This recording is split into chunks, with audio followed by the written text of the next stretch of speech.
Hi, Tammy Stewart here at Health for a Purpose. We have a special gift for you, and I hope this is the first gift for you from the holiday season.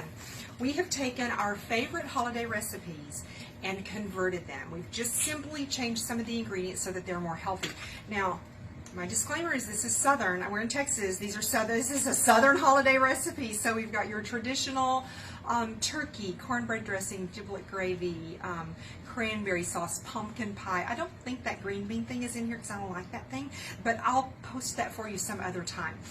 This is really important. It's a simple thing that you can do to help your body stay forever young, so that when you're 80, you'll be healthy and you'll enjoy life. So let me show you why we're doing this. In your body, you have about 75 to 100 trillion cells. Each of your cells has 2 layers of fat on the outside. You want that to be good fat so the nutrition can get in and the toxins